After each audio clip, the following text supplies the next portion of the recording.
Salut, je suis Eman Kakpo et c'est un plaisir pour moi de vous retrouver dans ce nouveau numéro de notre chronique quotidienne, La Quotidienne. Notre thème du jour, votre boss ne peut pas être au courant avant vous.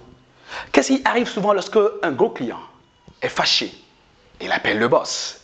Qu'est-ce qui arrive souvent lorsqu'un fournisseur est fâché et il appelle le boss? Qu'est-ce qui arrive souvent lorsqu'une autorité politique n'est pas content du travail que vous faites dans sa zone et il appelle le boss? Et le boss est au courant.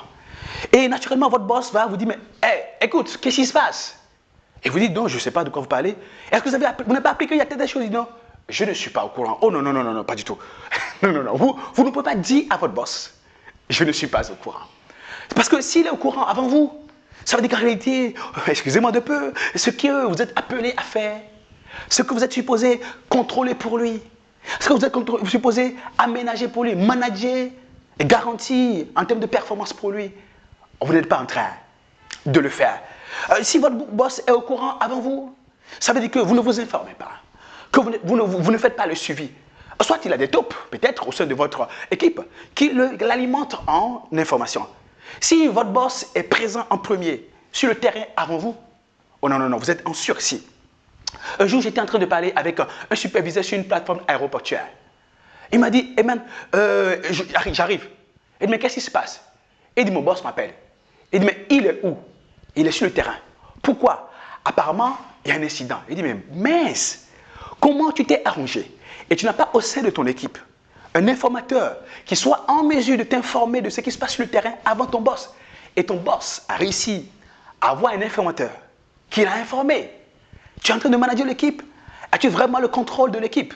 Non, non, non, excusez-moi de peu. Le boss ne peut pas être au courant avant vous. S'il est au courant, ça veut dire qu'il manage plus que vous. Ça veut dire qu'il est plus présent que vous. Or, lorsque vous êtes sur le terrain, vous êtes supposé manager le terrain, manager une zone, manager une région, manager un pays, eh bien, vous devez avoir le contrôle sur le pays. Et quand vous avez perdu le contrôle, si le boss est au courant avant vous et qu'il vous contacte et que vous n'êtes même pas au courant, il comprend très clairement que la personne qui l'a mis sur place là-bas n'est pas en train de faire le job. Je ne suis pas en train de dire que vous êtes un magicien, une personne qui a les yeux partout. Mais je voulais dire simplement qu'il y a des choses qui démontrent de la défaillance managériale. Le fait que le boss soit au courant avant nous. Le fait que le boss soit obligé de nous rappeler les objectifs à atteindre. Le fait que le boss comprenne les enjeux mieux que nous. Le fait que le boss soit plus déterminé à corriger les choses plus que nous. Quand il le fait et qu'on soit constaté que nous sommes inutiles. Et quand il commence à voir que nous sommes inutiles, il y a deux questions qui se posent. Est-ce qu'il y a quelque chose par rapport à quoi j'ai toujours besoin de lui? Ou bien, n'est-ce pas venu le moment où je dois me débarrasser de lui? Faites de sorte que ces questions ne soient jamais posées par rapport à vous.